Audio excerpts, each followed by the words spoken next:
எல்லாருமே நம்ம படுக்கும் பொழுது சில பேர் வந்து மல்லாக்க படுத்துக் கொள்கிறோம், சில பேர் குப்புறம் படுக்கிறோம், சில பேர் வலது கை பக்கமாக சாஞ்சி படுக்கிறோம், சில பேர் இடது கை பக்கமாக சாஞ்சி படுக்கிறோம்.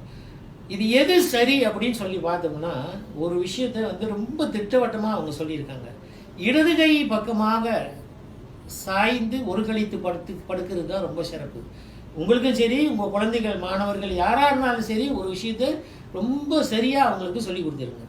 இடது கை பக்கமாக கொஞ்ச நாளைக்கு கொஞ்சம் அசௌகரியமாக இருக்கலாம், ஆனால் அந்த இடது கை பக்கமாக, ஆனால் அந்த தலைக்கு இப்படி கையை வச்சு படுக்கக்கூடாது.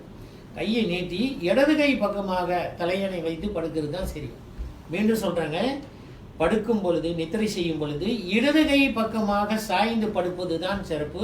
இந்த மாதிரி கையை வந்து தலைக்கு முட்டு கொடுத்து படுக்கக்கூடாது.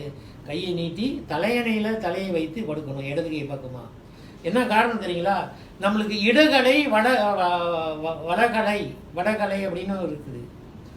இந்த வலது பக்கம் இந்த நாசி துவாரத்தில் காற்று சென்றால் நம்ம செய்கிற தொழில், செய்கிற விஷயங்கள் எல்லாமே நமக்கு வெற்றியாக இருக்கும்.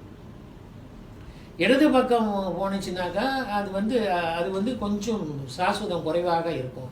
இப்போ கல்யாணம் பண்ணனவுடனே வீட்டுக்கு வரும்போது வலது காலை வச்சு தானே வர சொல்கிறாங்க.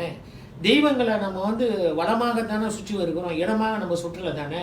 அதனால் வளம் என்றால் வெற்றி. அப்போது நீங்கள் இடது கை பக்கம் இப்படி நீங்கள் படுத்திருக்கிறீங்க தலையணையில், நீங்கள் வந்து இந்த இடது கை பக்கத்தை வந்து அழுத்தி இருக்கிறீங்க, இடது காலெலாம் அமிழ்த்தப்பட்டிருக்கிறது. அப்படியானால் உங்களுடைய சுவாசம் வலது கை பக்கம் நடக்கும். உங்களுக்கு வெற்றி, உங்களுடைய ஆயுள் கூடிக்கொண்டே இருக்கும். மனுஷனுக்கு ஆயுள் தாங்க ரொம்ப முக்கியம். எல்லாருக்கும் அந்த மரண பயம் இருக்கு இல்லையா?